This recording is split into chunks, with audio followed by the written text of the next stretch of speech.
press the button, guys. Right, we've just been talking 45 minutes of real deep stuff. It was a real good show. You missed it all, but we're going to start all over again for everyone's benefit. Now, we they'll start. probably watch it. It just won't be recorded. They'll be watching it. It just won't be Nah, recorded. I don't know. well, no, that's it. Like, it's not been going live. This is it. This has started just now. So, let me start again, right? Welcome to tonight's show. We've got Mike Barker MBE, and he's the world's leading expert in explosives. So I'll let him go into his own stuff and his background and how he got to be an MBE, what Okay. an MBE is, and explain like a bit about your past and what we're doing here today, Mike. Well, good evening, ladies and gentlemen. My name is Mike Barker. I'm 73 years old. I'm a consultant still, and I am very likely the world's scientist in bomb dispose of all sorts, not just the aircraft bombs, but also terrorist bombs and even nuclear bombs, in which I used to be the technical team leader of the only scientific team in the UK that would be tasked to attempt to make safe a terrorist nuclear device. That's been my career, and I have invented and provided the first generation of systems to make every known terrorist bomb safe remotely without having to risk lives further of the operators taking x-rays and cutting wires, which used to be the old UXB way of making bombs safe. I've also invented then systems for making car bombs safe using explosives, vehicle bombs and bus bombs, and if there's any bomb I could find a means of making it safe, and my colleagues very generously refer to me as the Barnes Wallis of Northern Ireland, which has been the centre of my career. Now, basically, this is the whole thing. Now, the people that have just joined in the show can hear like your expertise and your background and where you come from. So, like, as we've only just restarted again, guys, the ones that you got your mics on mute and you're not doing anything at the moment, can you just let other people know, like on these various sites like Facebook and that, let them know we've started the show now and invite them over to come and watch, and we'll get that rolling. Right, back into you, Mike. Tell us about this Montgomery, the huge ship full of explosives off the coast of Kent. Yes, the SS Richard Montgomery was a World War wreck that was sunk on the 20th of August 1944, so just over 70 years ago now. It came all the way from America.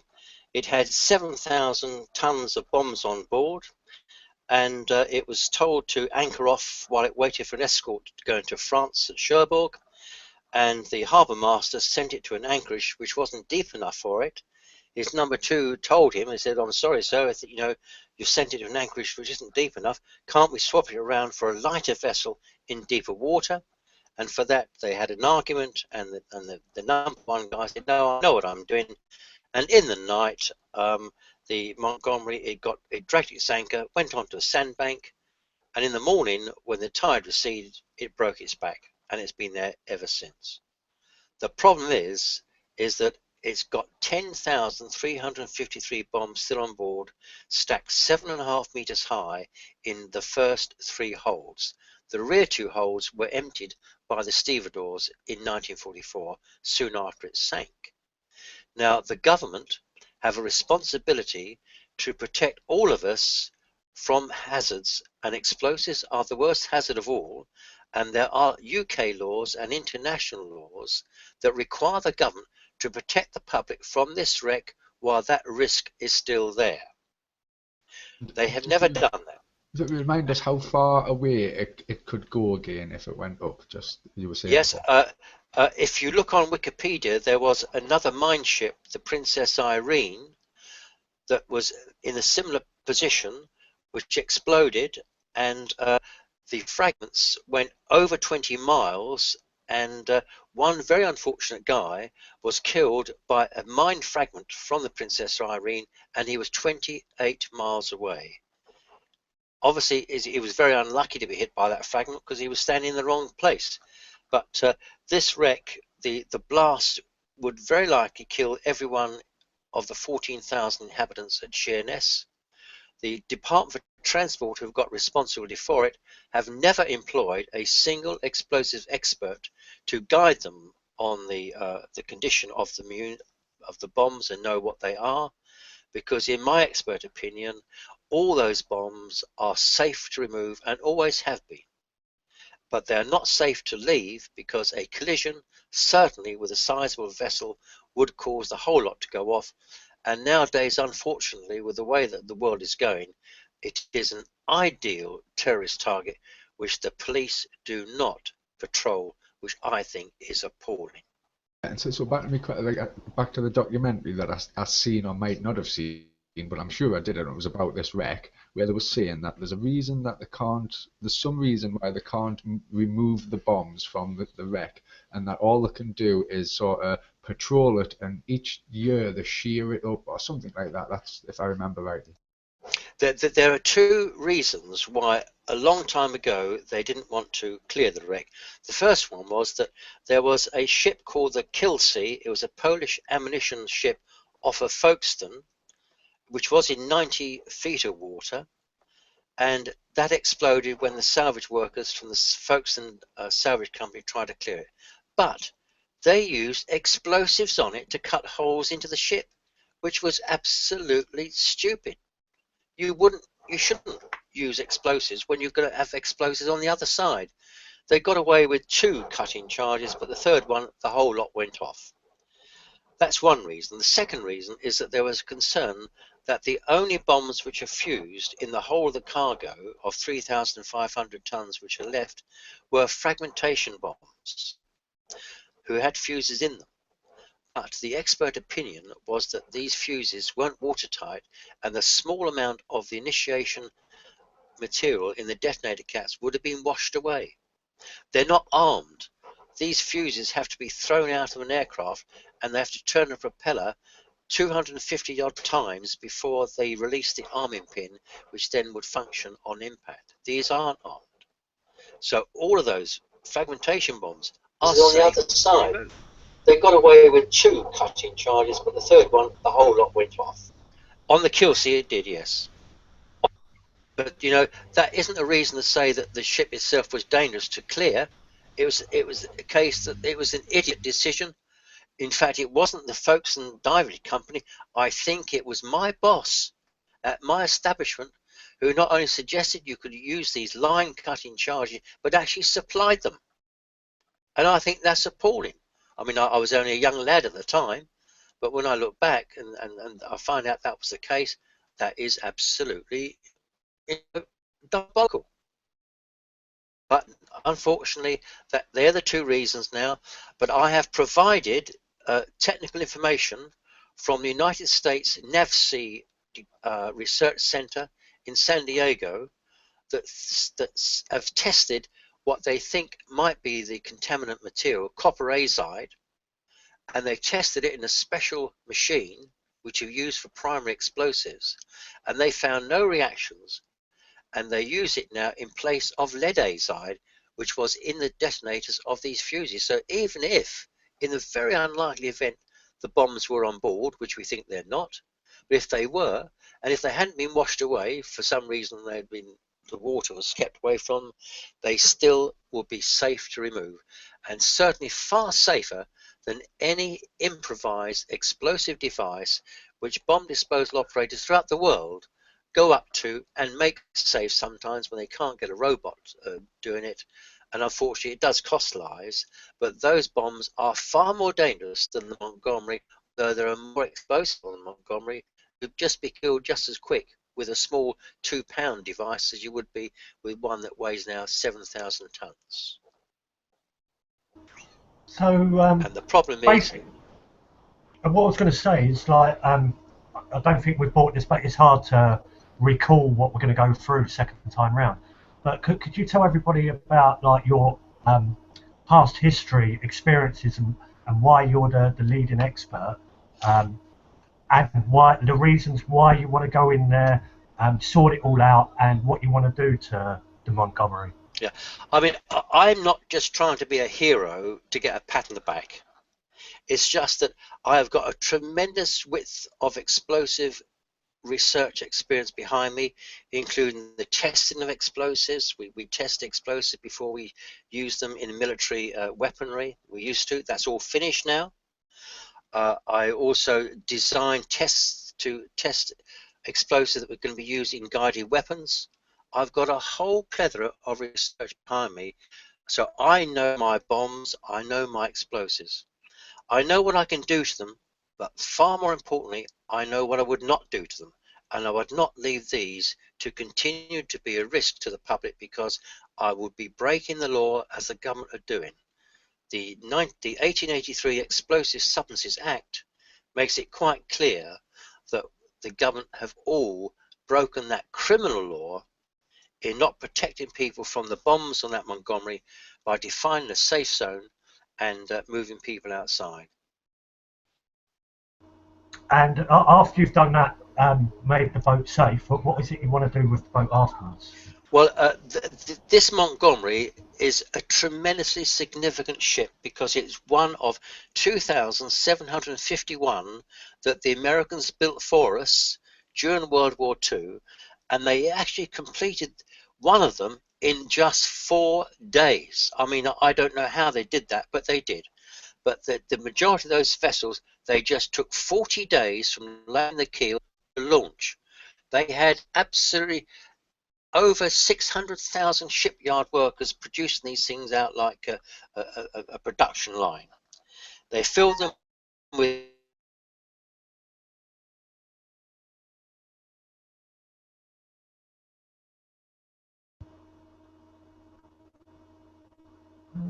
Has he gone? Is there everybody else here?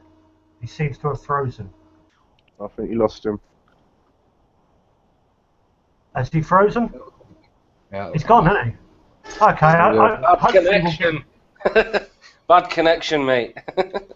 He'll come back. He'll come back. But like, basically, there's quite a few topics that we want to bring up with him tonight. So hopefully, he's going to open up the link. Like, one of the other topics I definitely want to bring up is wind turbines. Hey. Right. So let him join, and like he'll be back in any second. Yeah. But like, there's many topics we've already run over before we were live. Welcome back, Mike. yeah, I lost my connection. Yeah, we gathered that. Yeah, carry on from where you left off.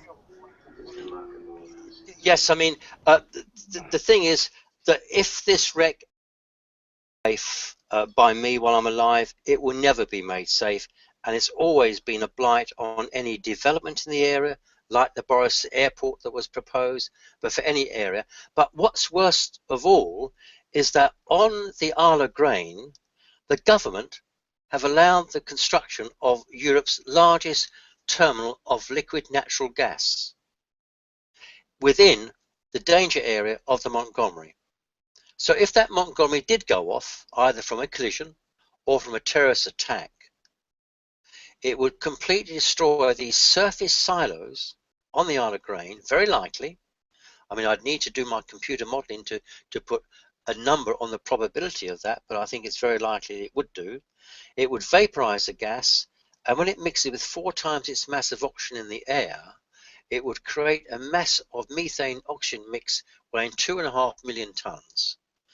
The multi-point set off by the 2,000 red-hot fragments from the bombs from that Montgomery would cause an explosion with the power of 160 Hiroshima nuclear bombs, which would also remove all the oxygen from the ground upwards to several thousand meters, and that would take over half an hour to be replenished, and the combination of blasts, if you weren't killed by that, and asphyxiation would very likely kill us all in the southeast of England, including the most important person of all, the Queen.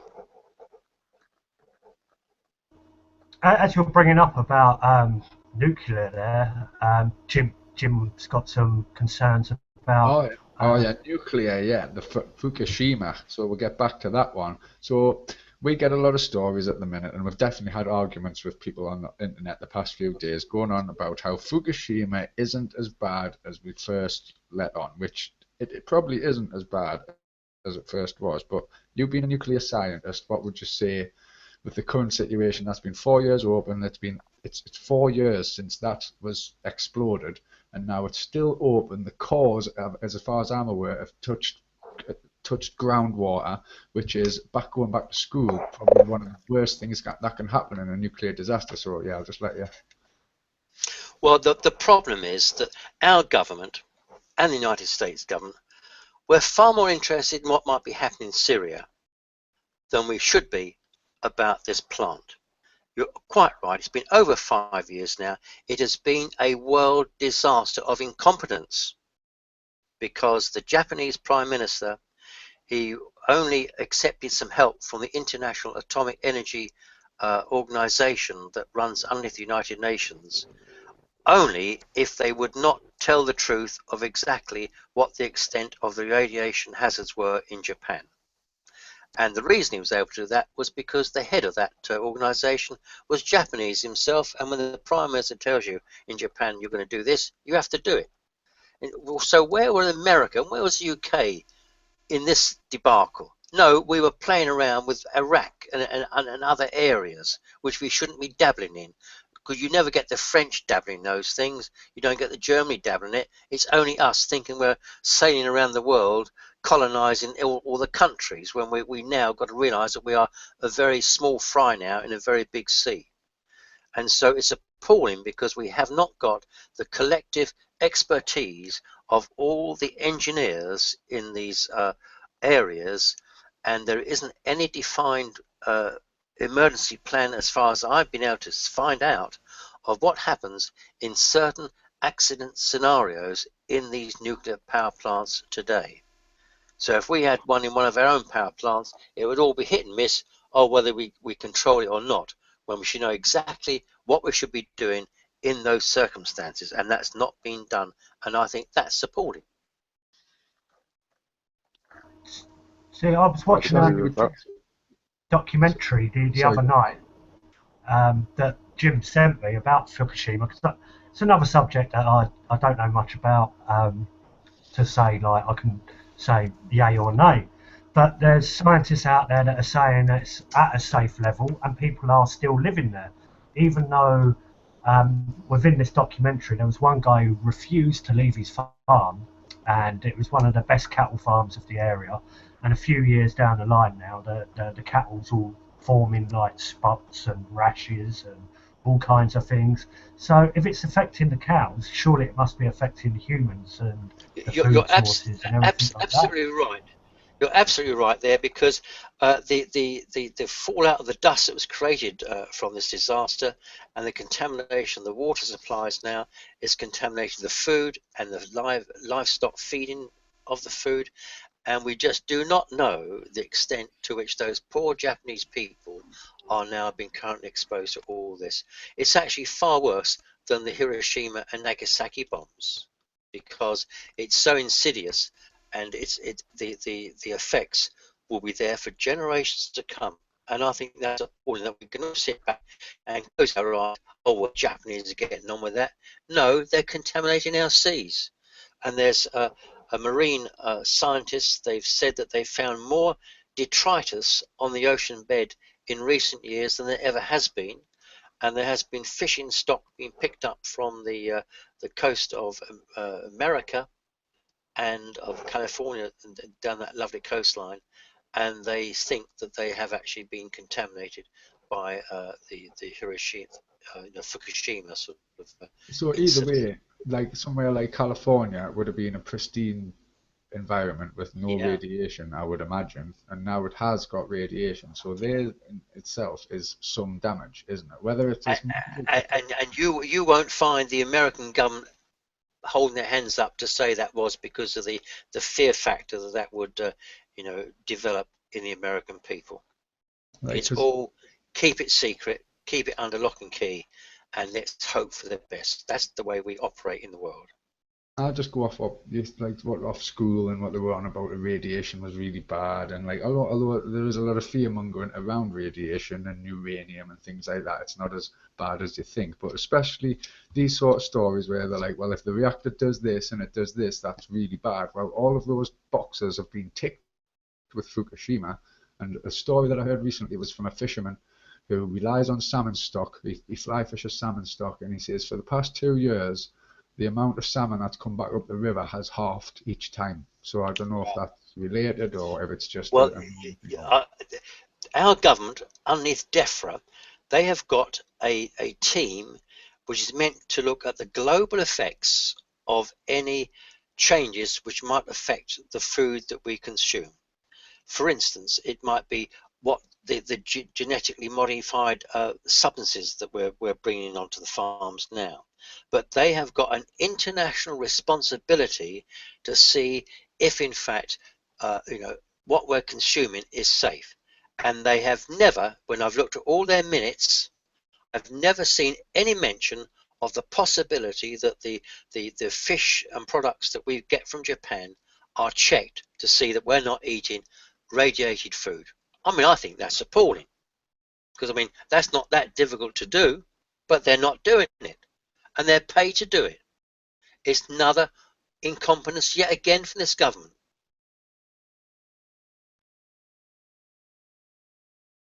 Things like tuna, and that are widespread brought from the Japanese waters. Yeah, I mean, that's what I was getting to. So, I mean, I got a bit of a dig off somebody the day saying, oh, well, I still eat tuna and I do this. I said, right, well, that's fair enough if that's what you want to do. But me knowing what I know about radiation and things from being a kid back to school again, it's just school, this. You would think, well, right, we've got a problem here. It's been leaking into the Pacific. The whole wide world, nuclear facilities, people have to descend on this place, sort it out. And in the meantime, we should probably not be eating as much fish, which I mean is bad for fishermen and that, but yeah, is it not a good idea just to maybe not eat as much fish if you eat a lot of it? I mean, but for me, I've cut it out altogether, especially sea fish. The problem is it's a news blackout. They're very cunning the way they do this. They're onto the press and the media. Any sign, if you get some guy who's some sort of an expert, like I've been kept out of the press and media. I can't put any post on. No newspaper in the UK will take anything from me at all in the way of an article, even though I am expert and other people said I'm expert. They won't do that. And no film company, no media company will give me an interview. And so when the experts stick their head over the parapet, they're the people you've got to keep quiet, because otherwise panic could set in. I don't think that's the right way to go about things, because we should do what the best we possibly can. So what's the reason? What's the reason that they're giving you a third, or is there a reason for not putting you in the press? Yes, it goes right the way back to 2002, when I went to Northern Ireland to offer an alternative to the Good Friday Agreement. My whole family came from Southern Ireland. I had 7 uncles, 6 aunts, and my mother. All were born in County Kerry before 1926, so they were actually fully fledged British subjects. But they never voted for a partition in Northern Ireland because it was imposed upon them by our government. But the problem really is that when I went to put this presentation on at the Europa Hotel in Belfast, I went round all of the media offices and the press. I said, I'm putting on this press and media presentation in the Europa Hotel. And the day before, I rang them all up, and I got the telephone bills to prove this. And out of the 70 phone calls, 40 people said they were going to come to my presentation. And the day manager put on a lovely buffet for them for an 8 o'clock start in the evening. 8 o'clock came, no one turned up. At 8:30, 2 stragglers turned up who'd actually I'd rung last. So my dear little friends of MI5 had gone round them all and told them not to come to my presentation, because I had made the mistake of actually giving it to Tony Blair first and the Northern Ireland secretaries, and they didn't want me to put it forward because they were determined to get the Good Friday Agreement put into place, which was rubbish, and nobody in the UK, virtually, unless you ask for it, has actually seen what the Good Friday and the St Andrews Agreement is all about, and there are commitments made on our behalf in that agreement which we don't even know about. So it's quite appalling. So that's where they started keeping me out of the press and media. I am actually cleared up to top atomic secret for my work. It would be remiss if my phone calls weren't listened to. It would be remiss if they're not listening to what we're actually saying on air now here. Oh, of course. And also, it'd be remiss if they don't read my emails. You know, they're that stupid that I wouldn't say anything that I wouldn't say to their faces. I actually sent an email to the previous director of MI5, Jonathan Evans. I said, please invite me to your Thames house and discuss any issue that you want with me. Bearing in mind, I've probably contributed more to counter-terrorism than anyone else in the world. And I got a snotty little note back from some clerk without his name on it saying that won't be possible to speak to the Director General. But they're pissing me off big time, and their time is going to come now, because what they're doing to me, they're now going to find themselves out of a job in the very near future. What is you're a member of the British Empire, what does that entail? This is something that interests me about you. I mean, I would far rather we didn't have an honour system in this country, because it's been so abused, particularly by the government, in the cash for honours. You know, give a few pound into the old party funds and you get a knighthood and all that crap that goes on. They use it to you know, get favours from like the people in MI5 and MI6 by giving them a knighthood or a peerage, etc., just to make sure that they will support them when they need their support. I would far rather we didn't have the honour system. The MBE is called the Most Excellent Order of the British Empire, and from that there's a whole range of medals. The MBE is the lowest one of the lot. Then you get the CB, the OBE, then a CB, then a knighthood. It goes on and on like a Christmas tree. But my MBE is actually for gallantry, which is no longer given, but in fact at the time was the highest award for gallantry a civilian could receive during peacetime. But it never made me feel brave. In fact, it made me quite the reverse, because I thought, my God, if I really think about gallantry, I know so many people disabled who would never ever get awarded for the bravery they got, particularly like my wife, who died in my arms of cancer. So brave, she never cried once. It was always thinking about someone else until she took her last breath. They are the real people that are brave, that I never recognise, and I really feel a little bit over presented really with this, but nevertheless. So was this like an award because you like defused a bomb or something like that? Did you put yes, it was or something? It was for going into a warehouse in Belfast, an electrical warehouse. It's all in my portfolio, and I advised the captain, the army captain from the bomb disposal headquarters team. We needed 2 of my water gun inventions, and we took 1 in each. There was no robots there at the time, so we took 1 each, laid them down within 2 inches of the bomb, connected them up, and I fired them. The captain said, Mike, you've got to fire these. I said, no, that's your job. So I thought I was going to bring the warehouse down, and he'll say, well, Mike, thanks, but no thanks. But no, he made me fire them. It was safe, and it's continues to be safe today. And that's what now, 1971 till today, that's what, 30, 40 years plus ago. It's still used all over the world in one form or another. And every bomb disposal team has got 1 variant of that in his toolkit. So you're a highly honoured inventor then? I'm sorry, I cut off a bit there. Would you consider yourself to be a highly honoured inventor? So there's a train going past, so I apologise. No, that was a bit. He's saying, are you awarded the MBE for being one of the most highly trained inventors? No, it was for risking my life when I was just a civil servant going into a warehouse where the bomb was. A lot of people wouldn't do. Like, I don't know about myself. If I was in a situation where I could risk my life to save the lives of others, I think I might just sort of like back out and just let. Do you know what I mean? So well, somebody that goes to that level to risk their own life to do something, like, I think surely in our society they should be awarded in some form of other. Maybe there is a place for the honour system. Well, I mean, my personal view is that it's a very great privilege to be in a position where you can actually save people's lives. That, you might say, is mad. But the fact of the matter is, I want to clear this wreck. It will be a risk to my life, a small risk, but I know how many thousands of lives I can save. And that, for me, will be a great privilege to be able to do that. And I wouldn't even accept payment for it. I would do it for free, because it needs to be done while I'm still alive. And although I go about on a mobility scooter, it's a sitting down job in a small submarine. I've already identified what I need. I've designed all the system to access the inside of the wreck and the filter pumps and all the engineering that needs to be required. I've done all that. All I need is for them to give me the go-ahead to do it. No one else will be at risk, because I will tell them where I want them to stay away for no more than 1 week. They can go on holiday. Will the bomb be defused or will it be set off in a safe manner or something like that? No, all the bombs are safe to move.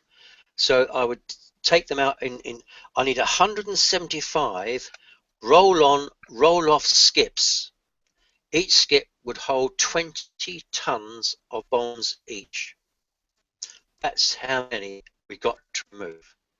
We live in a very corporatised world. Would it not maybe be advantageous to actually, like, there must be a lot of people that want the use of those explosives for like quarrying or for maybe less moral purposes, but that might be prepared to fund the skips in order to get material for quarrying? No. I mean, we use special blasting material explosives for that, and you've got to take it out of the bombs. It's got to be steamed out. A lot of power has to be used to steam it all out, and then the explosive is burnt because it's contaminated with the water. So all that TNT is burnt, and then you make sure all the bomb cases are cleared, and then I want them repainted to put back into a reconstructed new Montgomery wreck with brand new engines in it as a tribute to that tremendous support the Americans did give us during World War II. There is one in San Francisco, the Jeremy O'Brien, which still sails around the bay. It came to England for the D-Day celebrations a few years ago. There's another one called the John Brown in the United States, in the same yard where it was actually constructed. But I want our one here as a reminder to everyone that if we hadn't won that war, very likely Hitler would have killed every Jew on earth. And I don't want the current generations to forget that. Well, I'm still alive. They didn't kill me. Or any of my family. Guys, when you join the call, can you put your mics on mute, because it does echo and feedback over everyone. Right, on that note, Mike, talking about explosives and the Americans, and it's September the 12th today, and the conspiracy world goes on fire, literally, on September 11th every year. Didn't actually go that mental online about the Twin Towers conspiracy and everything like that, but what's your own professional opinion on what actually happened on the events that surrounded the Twin Towers? Well, I mean, if you listened to all the conspiracy theories and believed half of them, that would be far too much. I mean, we've all been waiting for these 11 aircraft that have been stolen to suddenly reenact a Twin Towers tragedy, which hasn't happened. My personal opinion is that the mounting evidence that it was an inside job with the CIA behind it is growing day by day. And for me, the most telling thing was the Pentagon. It was claimed that an aircraft crashed into that, and they didn't find one piece of aircraft in the wreckage. I think that is quite significant. Why they did it, we can see that they're trying to get the Arab world to give us all their oil. That's what they want. I think that's what's behind it all. They want to control them all instead of letting them get on with their own lives and us looking after our own lives. And I think this is appalling. My most suspect thing about September 11th is how planes can blow up into a building. The building literally collapse and like it's destroyed into little bits. They don't find the black boxes, but they find a passport. That's the part I don't get. The only black boxes in history, in aviation history, to ever be vaporized on contact in an air crash, as far as I'm aware. There's that bit, and then there was another thing on the nuclear thing. I know this is way out there, right? But I watched a 4-hour presentation once by a Russian guy called Dmitry Kurvyov or something like that, right? He was apparently in hiding now. who said about how the towers were brought down was by an underground nuclear explosion. Could that be, like, I know it's way out there, and I just like to play with these things, but is that something like that possible? Well, when you look at the supposed impact of the aircraft into the top, you do see it seems like a controlled explosion that took that whole floor out, you know, quite close to the top. It's appalling, really, to think that the Americans would use this to try and again rubbish the people in Iraq and the Al Qaeda and the whole rest of it. It's the way we're going on. They are so paranoid that isn't the way the human race should act towards one another. We're gonna be too clever for our own good, because we're getting paranoid. Instead of supporting one another, we're trying to kill one another. I mean, you know, I think that's appalling. It's my generation leaving your generation down big time.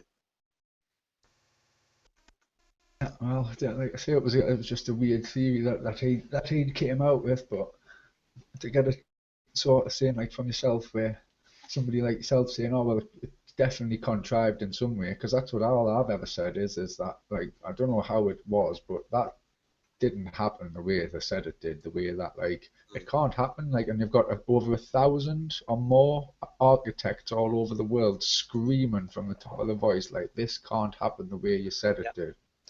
Absolutely right.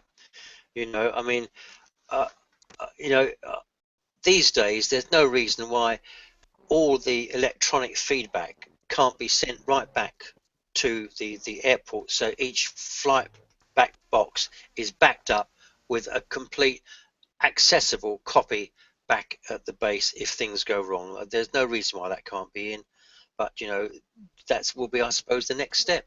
See, the thing is, like, when you look at all these conspiracies, and I totally agree with the way you just put it, if you take out 50% of what's in the conspiracy and the truth movement and these sort of things, and dismiss it totally, that's not even anywhere near enough that you need to dismiss, because of the amount of disinformation, the amount of distractions that are out there. You look at 9/11, there's theories upon theories, everything from aliens to chemtrails knocking it down, you know. And I'm only saying chemtrails because, like, that is just, for me, that is idiotic. I don't know what your opinion is on what people keep screaming at the sky and saying it's chemtrails, but when you look at scientific reports about persistent contrails, that's what they are, guys. Sorry, it's not some government like plan to like poison the world via putting aluminium and barium. They cherry pick information, they put it together, and they try and make it sound like a viable story. And that's, for me, if you're not going to be speaking truth, then like you're going to be very weak in your explanation of how things are. If you're just taking on board ideals that fit you because they are anti-government, you're anti-government, so any idea that's anti-government, you're going to jump on that bandwagon, then it's no good for anyone, because you're spreading more of this disinformation, and it's not true. And I get in a lot of arguments with people over this sort of stuff, whether it will be the Green Party, the Green Movement, and things like that, over wind turbines, and sustainable projects. Guys, these are not sustainable projects. They're sustainable for the big energy companies that are making billions out of these wind turbines, for example, or any sustainable project that's got the Green Party's backing on it. And then, for me, this is my little rant, you've got this anti-fracking movement in the UK, where it's all backed by the Green Party and Climate Camp, or the leftovers of Climate Camp, that are calling themselves Reclaim the Power now, because they've been well exposed, that basically are controlling this protest and saying, yeah, let's stop all the fracking. There is no fracking. It's all backed by the Green Party, and they've got an interest in the wind turbines, which they're which they're already putting into Mother Earth. The carbon footprint on thousands of tons of concrete going in the earth to hold up like one of those 100-metre ones, and 45 ton of rebar going in as well. that alone, without the magnets, without the fossil fuels used to build the tower, without all the fossil fuels delivering everything there, digging up the ground to put the cables there, moving people out because they live too close and evicting them and taking their land off of them, it just makes me rant. But like, your expert opinion on what wind turbines are would be a great next step.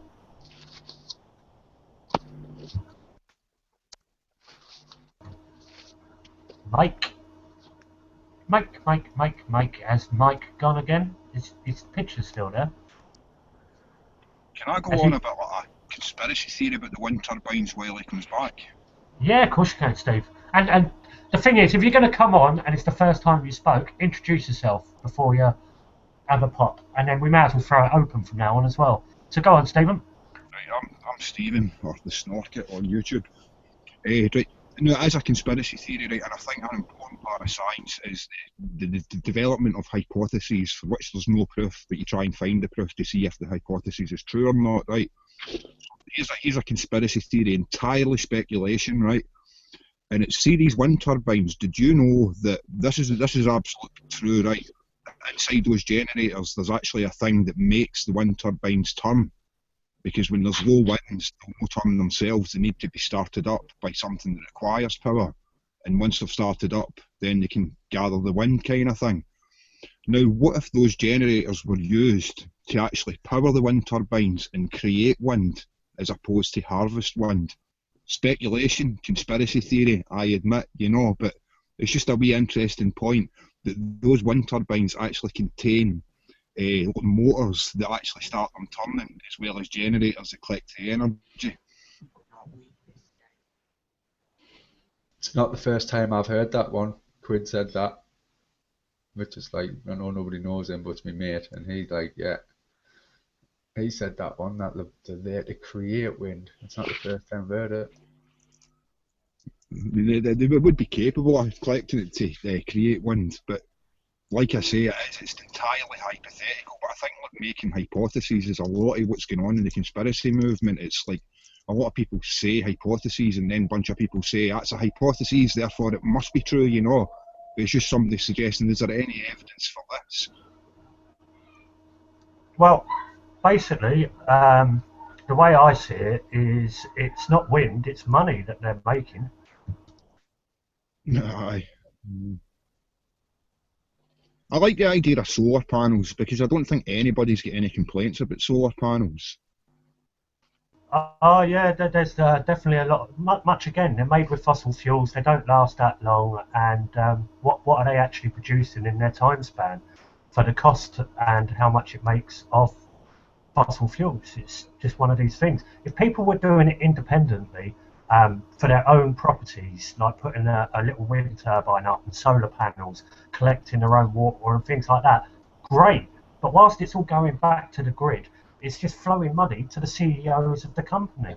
Because imagine like what they do in Germany. I don't know if it's like it's going news in Germany, but Germany, it's sort of standard crack now that you have to have solar panels if it's available on your south facing and all of this, and all of that is fed back in. Anything over the top used, like, you know what I mean, that like you don't use, is fed back into the grid and feeds like other things like public amenities and stuff like that. And it seems to be working in Germany, that like what you're saying, each little individual person taking it off their own back, and they even put like government loans out and that now, or they actually pay for half of it or something stupid like that, so just to get it on your property, so everybody's getting it. And people I think there's some people making money out of it if you look into it. Yeah, another documentary I watched. I saw something on the net about hello.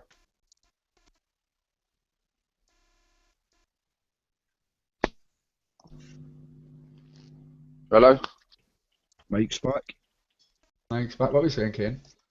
Yeah, no, basically, I see something about a solar farm basically in Germany, and how that it produces more solar energy than the whole of the United States of America, considering the United States of America has more sunlight and could more energy from solar panels.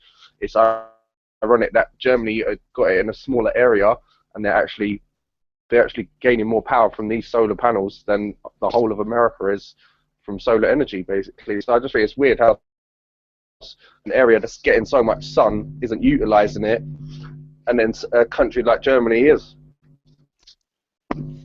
Yeah, I mean, I think the problem is everyone's still here. Yeah, I had a technical problem. My laptop completely threw me out.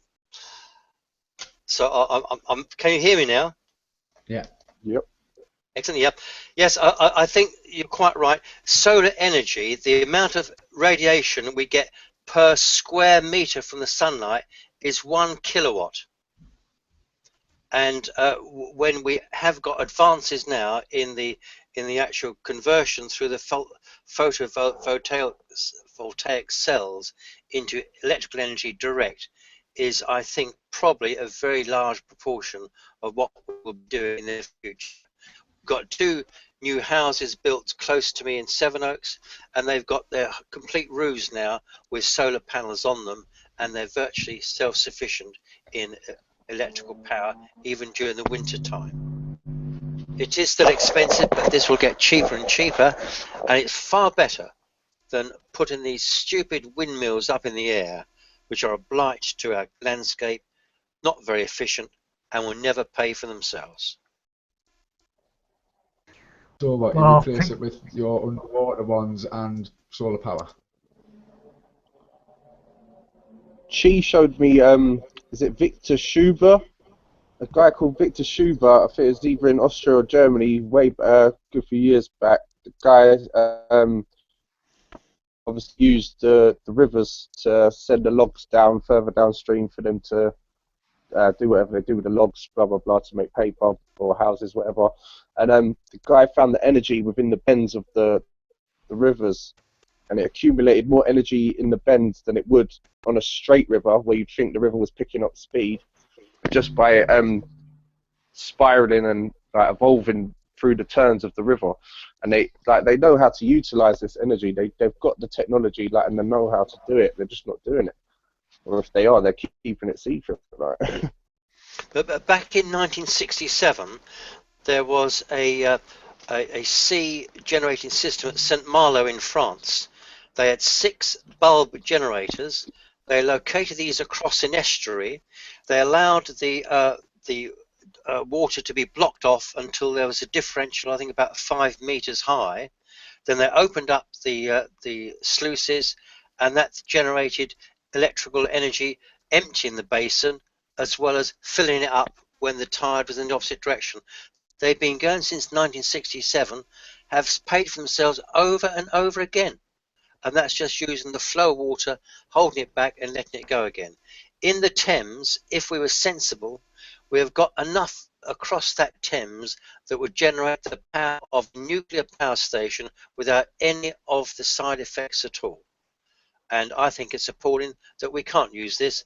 There was, in fact, a system across the River Severn, which was a ridiculous system because it was holding the water back again, and there was tremendous effect on the marine life as they were going to go through the generators and all be chopped up. There's no need for this. We can actually put very large turbine type of blades underneath the sea, picking up on the tidal current movement all the time, day and night, and we've got enough power there to keep the whole world sufficient in our power needs. I totally agree. Sorry, Steve. Sorry, mate. Yeah, basically, I agree totally. I've put that before people as well, teachers as well, and they've always the idea. Basically, they said it would cost too much to maintain, or it would cost too much to implement, to use the tidal current as a way of gaining the source of electricity. Basically, that was their argument anyway. Well, I mean, the problem is you get people talking out the back of their heads instead of getting down and doing proper estimates. The ones I've got in mind aren't just generators sitting on the seabed, even beneath the shipping lane, so they don't even affect the ships because the water's deep enough. And they could be built like we did during the wartime when we had these Mulberry Harbour concrete floating pontoons. You make these generators so that you fill them with water and they sink onto the seabed, and if you do want to maintain them, you could then put them with compressed air and lift them up to the surface doing maintenance if you wanted to do it. but nevertheless we've got the ability to go down to the seabed and to remotely carry out any maintenance that might be required, but there would be minimal maintenance involved. And they could also be what we call power stations, because they could bring the voltage up to 1 million volts. Our electrical grid works, I think, on 250,000 volts. There's no reason why we couldn't take up to 1 million volts, and then when they're daisy wheeled together, the electrical conductivity of the copper cable will carry a lot more power at the higher voltage. And then you can daisy wheel these together, daisy chain together, and we can generate whatever we want, and we can sell it to Europe, because we are in an absolute ideal condition in the state in the world, in the Gulf Stream, to generate tidal power on an unprecedented scale.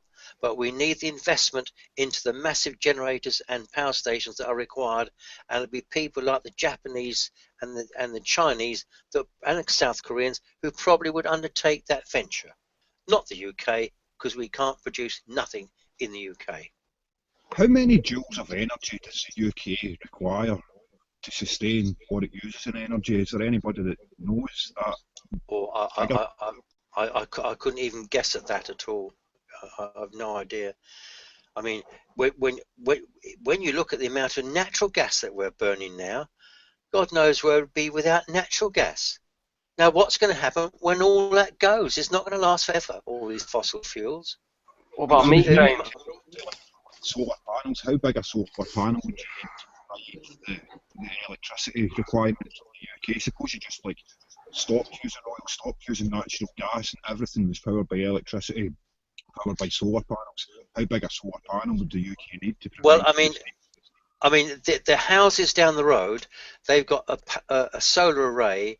I should think it's probably about 5 meters in one direction and 4 meters in the other direction. That's 20 square meters. The incident radiation on that from the sun on a sunny day would be 20 kilowatts. Obviously, what about all day? I use solar panels. That's my main source of electricity, and I find that in the winter you're only getting 8 hours of daylight, and it's mostly grey clouds. So well, yeah, I mean, but you still got daylight coming through. There is still energy coming through.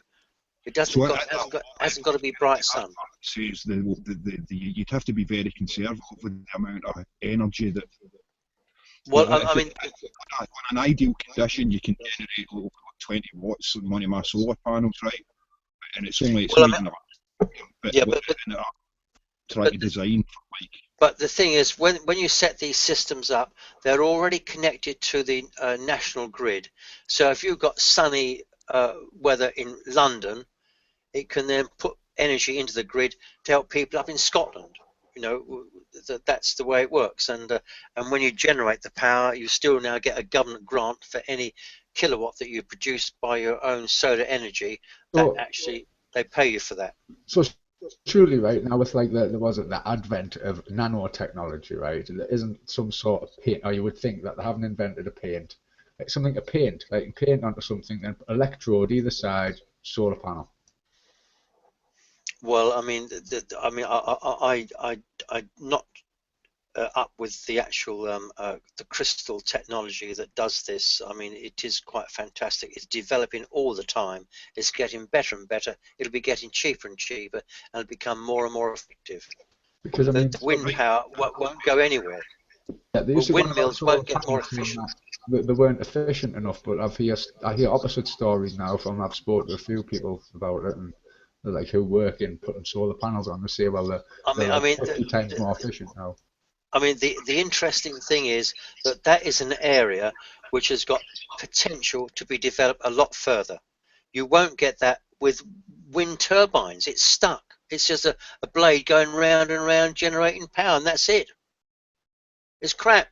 I've often said, because I live in an area where there's lots of these turbines, right? I've often said on the way back from work and things like that, it's a reasonably windy day, or even a really windy day, and you look at them all, and there's maybe 100 or so in this whole valley, and you think to yourself, why are all of those not turned on? I mean, it's peak time. You're going home. You think would they not all be turned on now? So, well, I mean, yeah, but they'll be turned on, but they won't be turning because there's not enough wind to turn them.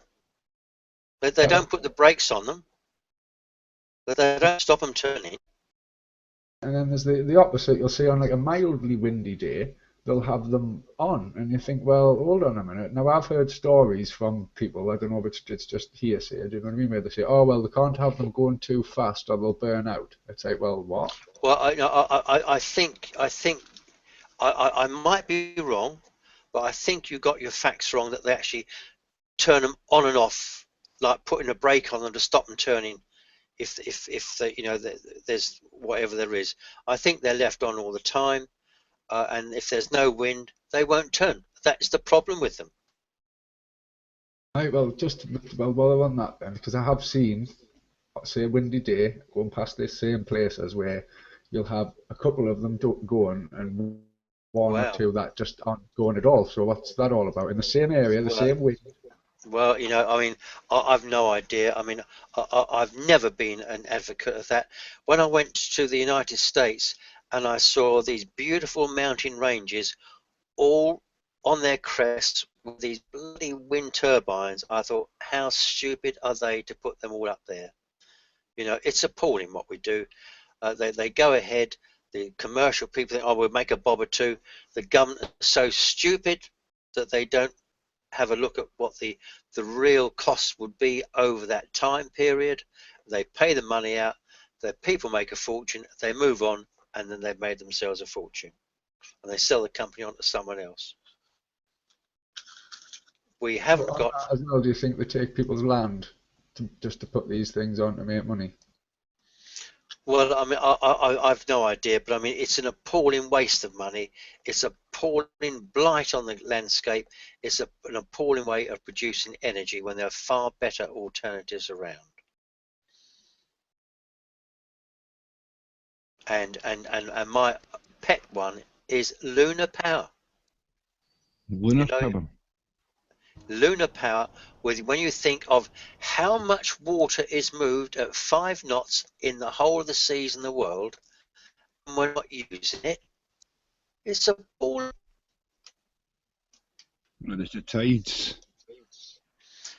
Well, the oceanographic map is marked, and we know where all the tides are very accurately, and we can position these in the greatest tidal flow rates.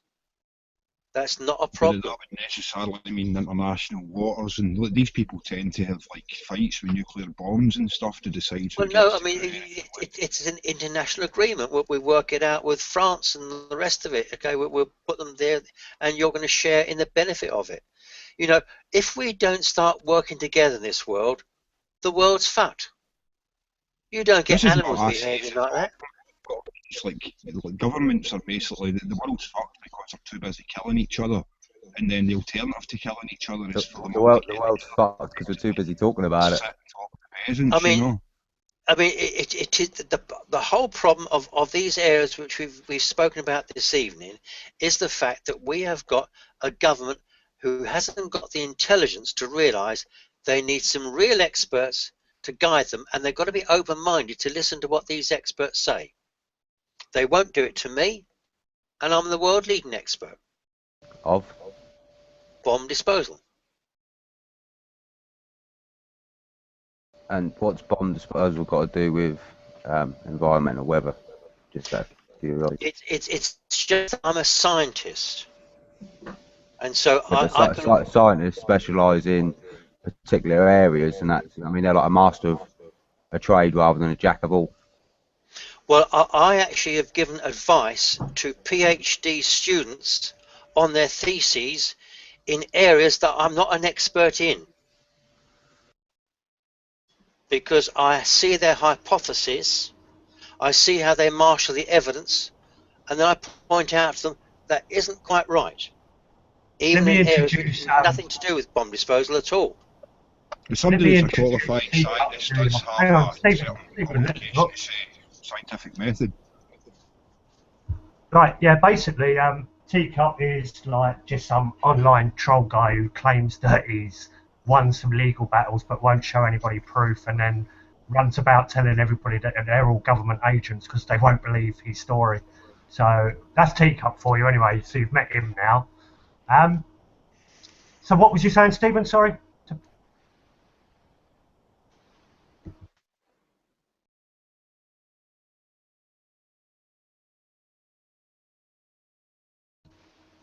If anybody else does want to throw anything in. Can I pitch in here? The thing is, I think you have to look at it from the perspective of the self-important eaters. And one of the biggest disasters for the self-important eaters is free energy, because then they will really seriously lose control on this concept of the world. The people higher up on the axis in the vertical, for them, the biggest disaster is access to free energy.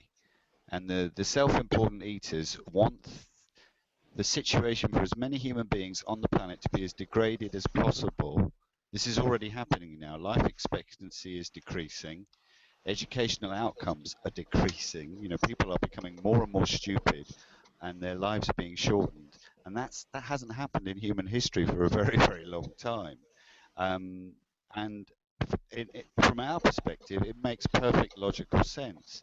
But from the self-important eaters' perspective, they don't want us to be free. They want this concept of the world, and that it's something that they own and they control. I think the problem really is that when we elect governments on a mandate and they're in power, they go off and do their own thing without our authority. We don't get any feedback, like Iraq, for instance. I mean, it was the only march I ever went on in my life when over 1 million of us congregated around Hyde Park and all the rest of it, because we were against the war in Iraq. And it's reassuring to see all sorts of other ethnic people from the whole world sharing our viewpoint that this was wrong. But we never gave Blair authority to do that. He wasn't even going to ask Parliament for permission until Charles Kennedy, who I walked directly behind, said, look, you should at least ask Parliament. And so Blair told them a load of lies, and then they all voted. Well, there was a majority vote for the war in Iraq, which is totally illegal. We've made treaties to not go into war back in 1928, the Kellogg-Briand Pact, which you can look up at Wikipedia, and we should not initiate war. End of. Yeah, well, I mean, it's not us that do it. I mean, these people, I mean, the office of the Prime Minister was created to replace the primacy of the King, because he couldn't be bothered to come over from Hanover in Germany. And we have this very, very odd situation in parliamentary politics where we think it's democracy, but really what we are electing is a feudal we're not electing, we're giving permission to a feudal dictator whose pop videos we've watched for a couple of weeks we like better than the other team's pop videos. You're absolutely right, absolutely right. And the only time there has been any serious challenge to the way parliamentary democracy is run was 1848. That was the last time. The Chartists, April the 10th, 1848, and the Victorians spent a lot of the money from the empire destroying that. They took them really up until the 1880s to destroy the concept of, the Chartists wanted 4 things, very simple: annual parliaments, no member of parliament could own more than 2 properties, universal suffrage, which is the welfare state, and I always forget the 4th one, and the crown and the government and the self-important eaters were terrified, absolutely terrified. Part of the reason why the 1851 Great Exhibition was put on in Hyde Park, the Crystal Palace, was to neutralise that movement to have real representative democracy in this country. And I mean, politics is finished. I mean, it's really been finished since 1979, because they were terrified that this country was going to turn into a historical theme park. And the only thing it has really are, the universities and its legacy previous to that. So all of its land holdings all over the world, the Crown Trust estate. It just makes me laugh when someone says, David Cameron's the most powerful person in this country. No, he spent a lot of time getting a receipt that he knows he doesn't have to trade in for another 5 years, so he can get permission to audition for the corporations. Look at Major, what Major went in and formed the Carlyle Group after he was Prime Minister. And then you look at Blair. Blair's gone into, you know, his great big road show, and Brown. Is this going somewhere, Tom? No, we're just rambling. If it isn't to you, tell me to stop. I thought I'd ask and interrupt at this point. Can you move the mic a little bit from your mouth? We've been typing your inbox messages, and Okay, put your headphones on to save the feedback. And anybody, if you want to throw anything in at any point, please just make it a free-for-all now, because like we've been on for like an hour. I'd like just to add to something that Tom's just said, really, because I'm not so pessimistic as the picture he's painted. I went to the Wikipedia annual presentation at the Barbican a month ago, and I found it very exciting to find so many young people throughout the world were there exchanging information and were getting to know one another. And I've got a great growing feeling that young people today are getting to know one another across all the continents without any divides of religion or boundaries or whatever, because we all need the same thing in life, of a job to earn enough money for our families and to feed ourselves and to have a little bit of enjoyment in life. And I have a great feeling that the internet now, like we're sharing here today, is a way that people, like-minded people, can share our concerns, and we've got to share our concerns and put it into positive action. Demonstrations aren't particularly effective in getting things actually done, but we've now got to wise up to say our points of view do count. We do care about the world. I do care about leaving the world to my grandchildren. I want it to be a safer place, and I'm going to spend the rest of my life in making that happen, even though it might end up me being in prison or even being killed. Because my life is not as important as many other people's that I might be able to save and make a much better life. I'm also optimistic in the same way as you, Mike. If you look at the engineered banking collapse, I mean, that was a bank robbery. That was a transferal of resources, and a class of people that does something so obvious and criminal as that has to be desperate and afraid. They know their game is up. Yeah, and Gordon Brown, he sold off all of our gold stocks just to put a bit of money in the kitty. Yeah. You know, it's appalling. We are on the breadline now. All our industries have been knocked on the head from Maggie Thatcher when she took over. And the epitaph I would have actually put on Maggie Thatcher's grave was that I was totally successful in the policies I put into place, because I said we were going to become a nation of shopkeepers. That's exactly what we have become, because her policies have been totally successful in the car industry, motorcycle industry, shipping and steel. The whole lot is now effed. Because I'm not allowed to say her name up here. Her name is like spitting up here. You're not allowed to say it because of the coal and all of that.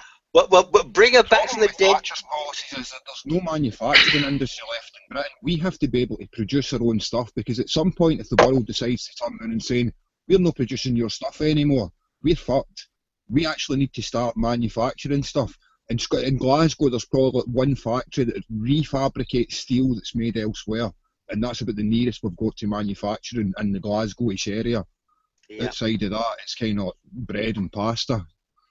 And you've got the shipyard now, dependent on naval, craft, etc. When that's all gone, there's nothing. We're going to be a load of tourists, and that's it. It's appalling. Well, these things don't go. I mean, I think we have to get off using the mindset of the plutocracy. Okay, before those shipyards were there, they weren't there. They were just people, and then the people got together and made the shipyards. So the shipyards have gone, but the people are still there.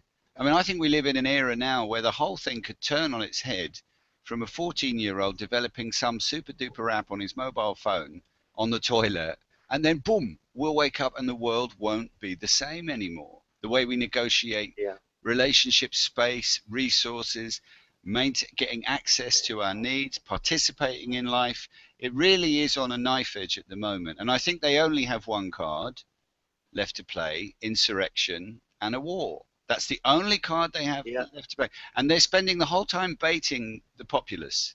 The whole time. Look, we got away with the banking. We're spending money on prostitutes and cocaine. Wankers, wankers, you can't buy this, we can. And the thing is, as long as we don't allow them to emotionally re-regulate us, we are free of them. But when we turn around and say, it's all fucked, they've got us. That's exactly what the media. That's exactly what the media's goal is. I think we have to recognise, we have to actually recognise the ashes before we actually start rebuilding the house that has been burnt down. Very true. Do you know what I mean? To say that we're fucked isn't a defeatist. It's actually we're fucked. So let's start rebuilding this thing rather than let's just pretend it's no fucked and go along with it as if the house hasn't been burnt down. But I think also, sorry, I don't know what your name is. Stephen. I think, Stephen, it's important to call things by their proper names. Fucked. What is fucked? I mean, what? Is the country drunk? Is it post-coitus? When I'm saying the house has been burnt down, it's specifically in the context of the manufacturing industry has been destroyed. But the manufacturing base, they had to destroy the manufacturing base so they could hand all the power to the city. Okay, it was a fait accompli. She had two choices. If we keep a manufacturing base in this country, the pound will be strong, and we can't have a strong pound to set up the foundations in the city of London to attract all these money people to London. So it's like, right, well, the thing is, I want to get rid of the unions. There's a total inconsistency at the very start there, because why does the government want to attract money people into London when the government should, by rights, have the right to print money via the Royal Mint? Well, no, so people who trade money, okay, they're the non-producers, yeah? I'll sell you 100 Hong Kong dollars, and there's some of that goes to where it's traded, some of it, there's a payoff. And you attract people who are trading money from all over the world to here, and they'll spend money in this city, and the government will get tax. They don't make anything, that's true. There's nothing practical. There's nothing. When they're important, like Hong Kong dollars or whatever, or Chinese yuan or whatever, when they're important, what they're actually important is the labour that's crystallised within that currency that they're important. Yeah, it's a slavery system, that's all. They're just living off the backs of everyone else. But it's just a casino, and it's better to have the casino in your town because people will buy beer and crisps and pay for prostitutes and taxis than in New York or Brussels. And it was just about attracting trade. But it also, it was a double-edged sword. It was ideal for Thatcher because it meant that she could destroy the political left. So for her, it was a no-brainer. But I think we don't learn from what's going on in the world. If you take South Korea now, that their whole mentality is quite different to what we generally have in the UK. They keep their heads down, and Samsung, I've got my laptop Samsung, my TV Samsung, and the whole lot. They have also the largest shipbuilding yard in the whole world. They're into everything. They put companies in all sorts of countries. Samsung is a fantastic organization in its own right. And you get the government not stepping on them. You get their government supporting them. And we don't have that in this country. We have these stupid things like the business enterprise zone and all the crap that we have, given a few bob out here and there. British company, then? Well, we haven't got any. Dyson. Yeah, Dyson. Industry's been destroyed. The house of Beckham. we haven't got. We don't own Rolls Royce now. No. A load of companies, all gone. We've been taken over. You see, we are just a too soft touch in this country, and we put up with crap, and we deserve to be treated like crap. But there's no we, Mike. There's no we. Okay, my parents didn't have shares in Rolls Royce. My grandparents didn't have shares in Rolls Royce, and the whole thing is identifying consumer products as part of a national identity. But the Chinese, and the Japanese, and the the South Koreans do it. Well, they jumped from a rural economy to a digital economy in the space of 20, 30 years. Well, I mean, China, first of all, when they were copying all the things that we did, but they did it better in the end. I mean, the quality of their goods was rubbish, but now it's top quality stuff. Yeah, and the Chinese government has been able to drag the majority of its population out of poverty in record time. So, and also they have, we might not agree with it, they've actually controlled their birth rate. Yeah. Quite cruelly, I think, in some reports you hear, but they have actually said no, one child is enough. They're debating now whether you can have a second child. And we get people in this country, they got 10 children, and they're on the dole, and they haven't worked in their lives. Yeah, well, I don't think you'll ever beat the Chinese. Well, I mean, I have got lots of ethnic friends, Chinese, Indian, from South Africa, the rest of it, and I hold them all in high regard. We're all a mix of different people with different abilities, etc. And some of us are good, and some of us are bad. But I think we've got an awful lot to learn from our ethnic people that come into our country, because their moral standards are generally far higher than what we have at home, and their respect for their own families is much greater. You see that particularly in the Indian family and the Japanese family. They are units in their own right. But that will go. That will go eventually. I mean, they've destroyed the family. I find that, among the immigrants, right, it's like particularly like Asian people, right, I find that the people that are still traditional to their origins are very respectable people.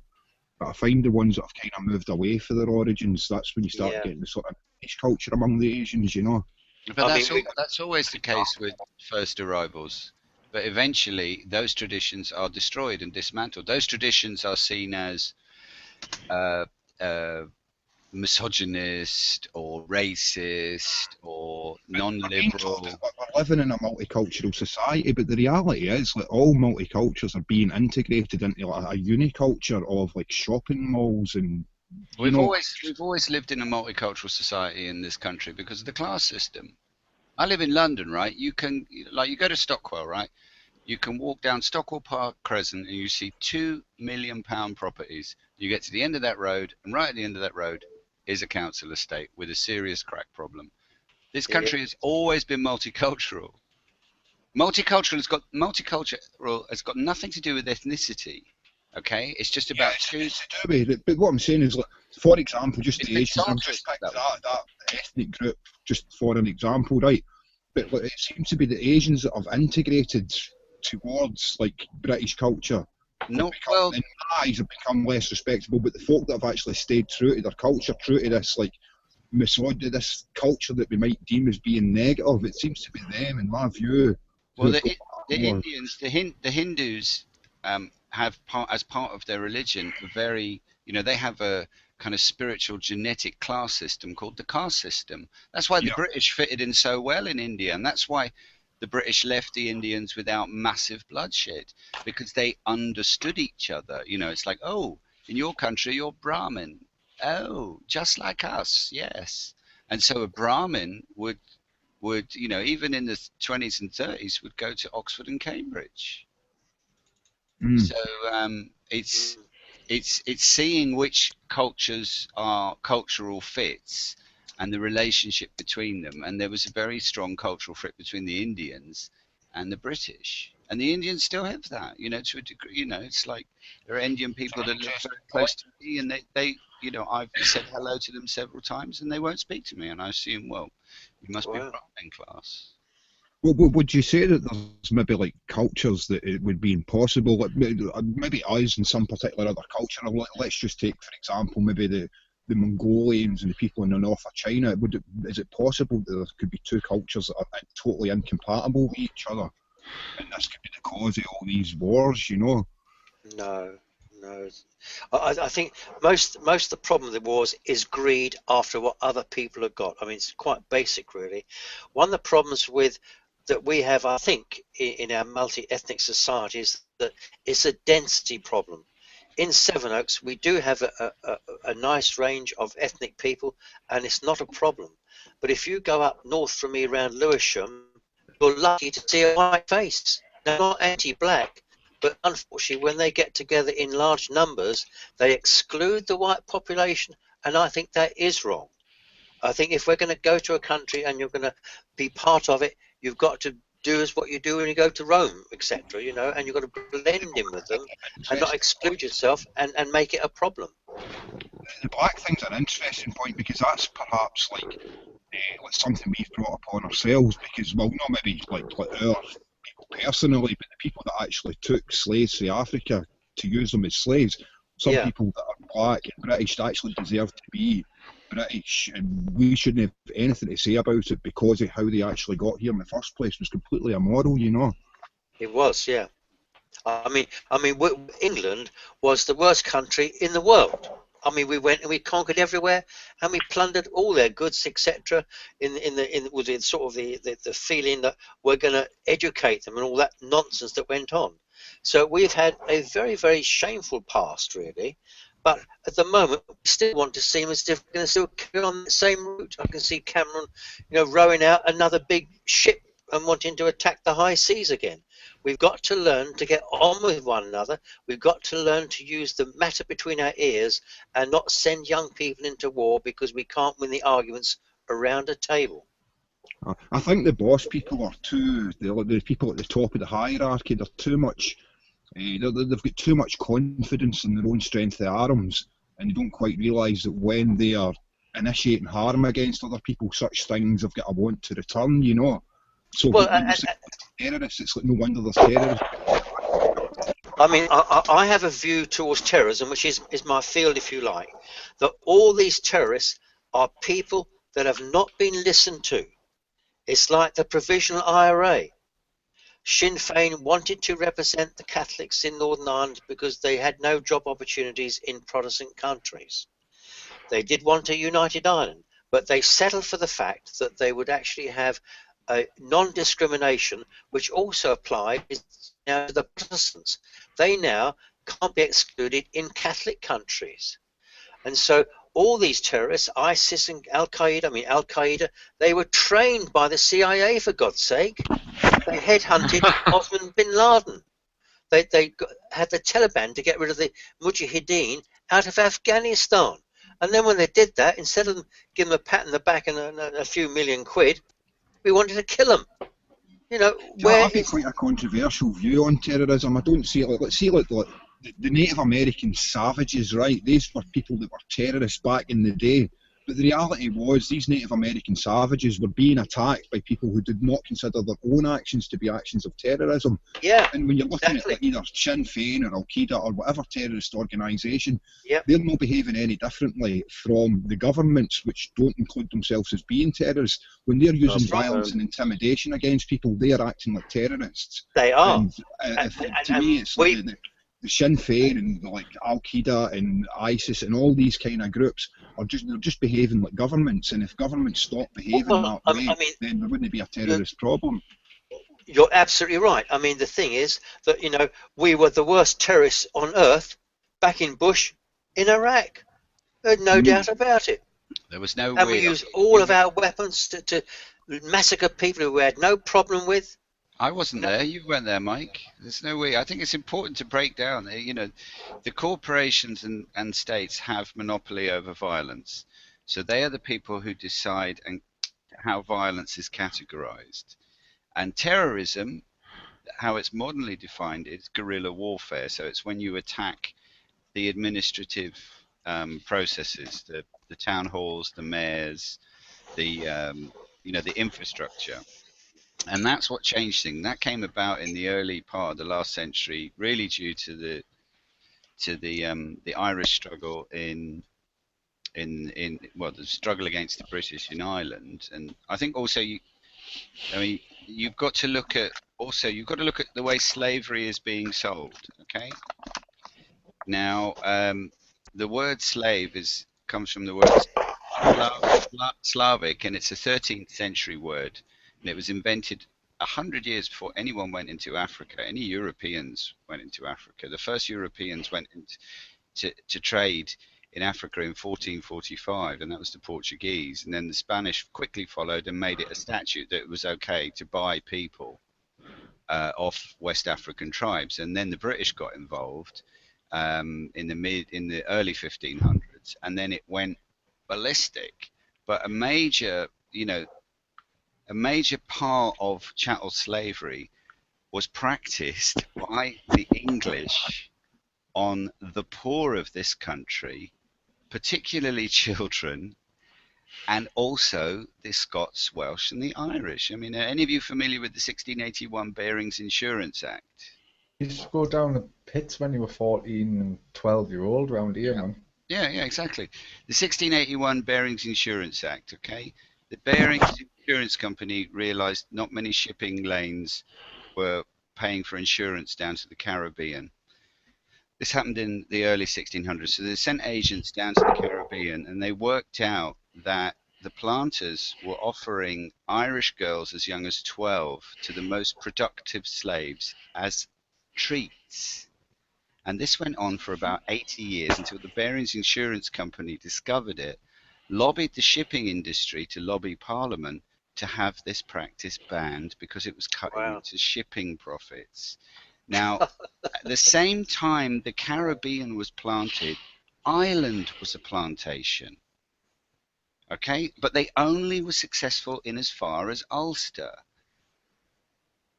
So the whole, if you look, they've got the International Slavery Museum in Liverpool now, and they are promoting only one form of slave. This is really important. People of African origin. I disagree with that. What do you disagree with? See, the definition of a slave to me is like someone who's compelled to obey a master, and usually by the threat of violence or some form of coercion. Yeah, we're all slaves in that respect. You know, it was abolished, and they didn't abolish it, they just deregulated it. And in that, the government no longer was in charge. If your slave... Slaves is public property, but not as private property. Well, it was private. If your slave ran away, it was the government's job, the police's job, to bring them back. Okay? It was like if your car had been stolen. And what's interesting, back then, a slave was a very expensive commodity. It was like Irish slaves were horse or something.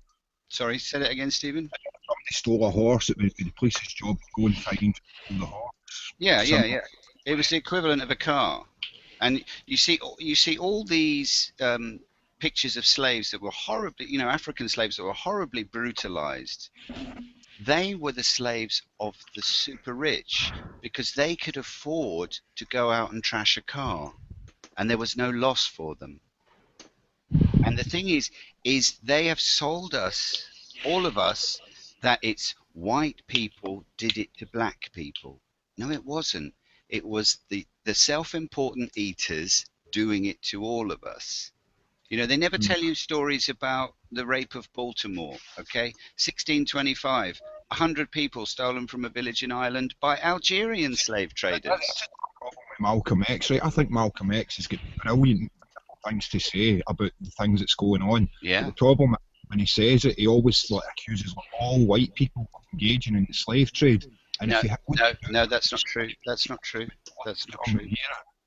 He didn't say that in his biography.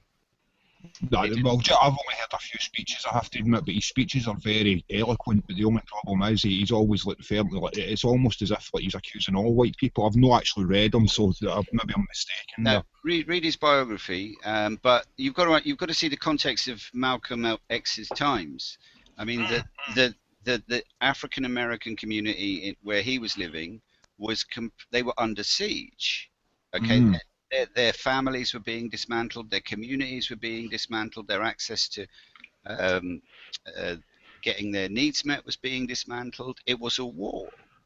Part of that war was, Gloria Steinem. Well, once they got rid of, X and Martin Luther King, you had Gloria Steinem moving in on African American women. and saying, you should be feminist, you should be feminist. I mean, they practiced a lot of feminism. Is that happening like Agenda 21 style now? To a degree, yeah. Normal people, isn't it? Just like people who aren't in the club, as it were. I don't know if that's the right thing to say, because does the other club exist? Who even knows? They're not in the self-important eaters club. What is it? Is it all so like wrapped up in all that than what you think? Do you know what I mean? So are we really slaves to them, or are we just slaves to bullshit? Well, the only place you can be free is the mind. Okay, you're always dependent with the body. Okay, I can't grow my own food, cultivate it, and feed myself. I have to work with somebody else. I have some dependency situation, whether it's codependent, independent, counterdependent, or interdependent. The only place you can be free is in the mind. But all the time, the corporate state is selling you this concept of physical freedom, so you have more money and resources to buy more shit. And it's not freedom, it's slavery. I would agree with that. It's like they put Nelson Mandela in prison, and you know, it's like, okay, fine, 35 years. I've got a friend that went to South Africa recently since apartheid was lifted, and there's still Africans living in tin huts. What did Nelson Mandela actually achieve? Well, he became like the glove puppet of change there. I mean, everyone's wages in South Africa has plummeted. The growth industry and the murder rate has skyrocketed. Rape has skyrocketed, and the growth industry is security. I have a first cousin who lives in South Africa, and he was an asset stripper in the 80s. He just goes where the money goes. He's drinking himself to death, thank God. But you know, it was like, oh, so you know, he was a stockbroker in the 80s, and then after apartheid South Africa was abolished, it's like, oh, what are you doing now, Pierce? Ah, I'm in security. That's where all the money is now, you know. Nice accent. So people's living circumstances, the general population hasn't really changed, or rather, it's got worse. But the thing is we've got this wonderful, you know, neo-racist setup where the poor whites can blame the blacks. You fucked up our country. Look at it, it was fine before you fucked it all up. And then the blacks can blame the whites and say, you have taken everything. You have destroyed this country with all your opulence and extravagance in the apartheid era. And the government just sits there and just takes all the money. The corporates, they just sit there and take all the money. But before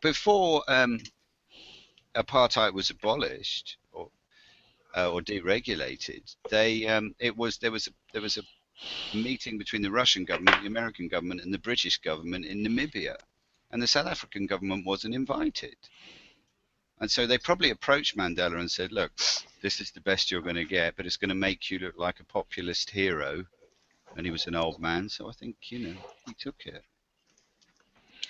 Yeah. You know, I would look at someone like Stephen Biko. You know, Stephen Biko was far more important. Yeah, he got thrown out of a police station window. Yeah, and the thing is, when they throw someone out of a police station window, you know that he was on the right track. When they let someone out of prison and they turn him into, you know, Morgan Freeman, and everyone's cuddly.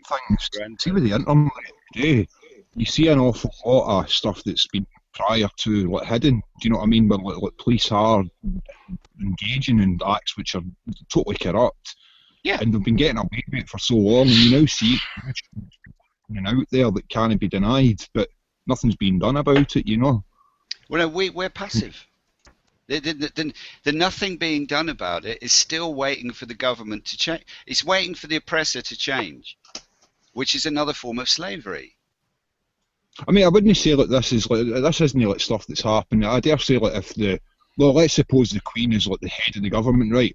I reckon that like if some guy is getting his car smashed in or something, or maybe it's David Cameron or whatever, maybe it's the Rothschilds, who knows? But whoever it is, right? I don't reckon those people are actually there saying like, aye, see that guy that hasn't got a tax disc, smash his window and tear him to bits and don't allow it shown on YouTube. When that gets shown on YouTube, that's not because they like the government, that's because they like a corrupt police officer. that's openly being shown to be actually corrupt, and nothing happens. Well, the nothing happens is because we don't act as a collective group to protect ourselves from these gangsters, and the expecting the government to do something, expecting the mafia to police themselves for doing bad things, isn't really the height of intelligence. And also the Queen thing, the whole Queen thing, you know, she's just the CEO of the largest private land trust in the world. It's a private company. I refer to the Queen. I realise that there's a whole sort of social circle up there, you know, but I just refer to the Queen because, like, legally she's in charge of it all. Do you know what I mean? But I recognise the fact that really she's just signing bits of paper and probably doesn't give a shit so long as nobody, like, infringes on her thing, you know. Well, I wouldn't want. But rather than arguing whether it's Cameron or whether it's like somebody in the House of Lords or whether it's the Rothschilds, let's just say it's the Queen, you know, but it might not be. It's probably not. Well, the way it's set up between Parliament and the Queen, I mean, it's very interesting. I was reading something today. It's very clever, you know, because they can both say, "Oh, it wasn't us." The way the structure of power is set up, it's like. Have you ever seen how the Privy Council is? Like, it's a completely. They're all sworn to secrecy, right? Yeah. And it's basically through the Privy Council that the Queen says, like, chop off his head, kind of thing. Yeah, it's a private company. Private company. What's Privy Council? Private advice. Aye, yeah.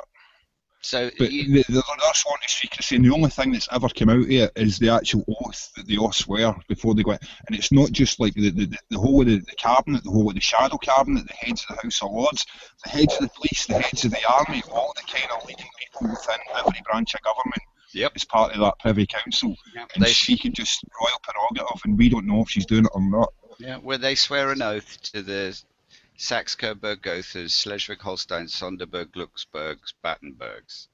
They're fucking Germans. Immigrants. It's like Germans. Yeah, they're Germans. And like you look, I mean, in 1700s, nobody wanted to be king here. It was like George I, George of Hanover, Prince of Hanover. He was like something like 17th in line. No, he was 117th, something like that. It was like an astronomical figure.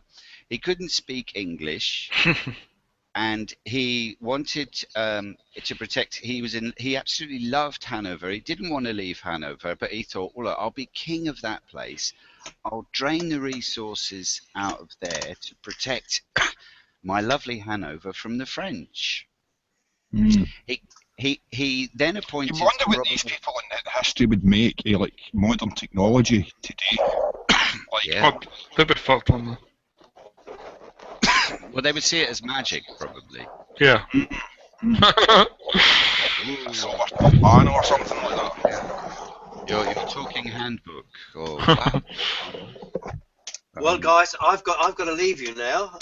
But thank you so much for a fascinating conversation, and I think we'll pick this up again sometime. Yeah, it was definitely track on nuclear stuff and all that. Thank you. Well, yeah.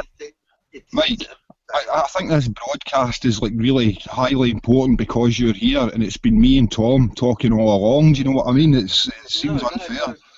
No, Steve, we were talking for about. Stay, Mike. Stay in here. I think. Can you hear me? People just. Yeah, Tom. Can hear me, cool. Yeah, basically, Steve, we were talking for about 45 minutes before we were even live, so we didn't realise. So we were half full now. Yeah, basically, we've been on for about an hour and a half, and Tom likes to waffle anyway, doesn't he? We recovered it all. We got through it all again. Well, we might as well just carry on bimbling on and our own show, and we'll just carry on with a normal chat. And I'll join you again some other time then, Tom. Brilliant, Mike. Tomorrow. It was nice to meet you, Mike. Oh, next week. Bye for now. Take care. Thank you very much for all your contributions. Brilliant. Thanks, Mike. Yeah, good. Bye. He's kind of interesting, him. Yeah. But you know. He knows his stuff. Like, the thing I like about this guy is like, there's a lot of people on the internet that are like, oh, I'm very scientific and I know But somebody that's actually got a qualification as a scientist is like somebody like you just can't deny that he does know what he's talking about in terms of science, generally, you know. Well, I try, you know me, I try to pick people apart, and I don't know, you know, MBE, and all that. Who knows? I only came in on the end of his talk, and I maybe have over-talked him out of the, which I'm sorry if I did. But I didn't catch the beginning of what he said. I caught the end of like wind power and solar power and how solar power That's was. what he's all about, innit? He's like all about wind power and how it's bollocks, basically. Well, no, it's not bollocks. Wind power, because you know the whole ecological woo-woo crisis is about creating paralysis. The whole media campaign is about creating paralysis. So you make the planet that you're standing on the enemy. There's fuck all that you can do. So you have these big displays of possible remedy that don't actually work to pacify people. Yeah. And the answer is this: just put solar powers on it, panels on everybody's house, right? And I don't know if Tesla technology actually exists or not, but if it fucking does, please come have that. Well, right? it does, because and then once Jimbo, every single house has got that on, and it all adds together into a big grid, is that not the same as all these stupid things? Sorry, Clayton, what's that?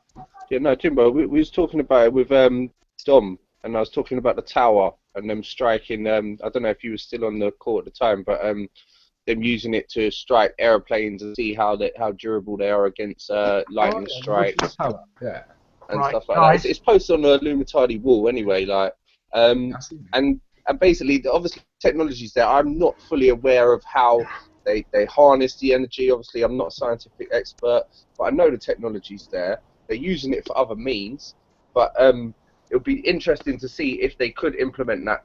I mean, is anyone here like aware of the Tesla technology, the tower, and how it harnesses the energy? Westinghouse paid for him to build his first tower. Yeah. And they sunk a lot of money into it, and they began testing it, and they destroyed it. So it must have been some threat. Can I just cut in? I've got to basically stop the broadcast. I've just been told off for talking where I'm staying. I'm talking too loud, apparently. So I'm going to end the show now, but you lot can carry on, you know. All right, so can I end it for tonight? Thank you very much, everyone. And I'll see you on the Facebook page, Illumitati. Good crack. Take it easy, Good crack for once instead of madness. Yeah.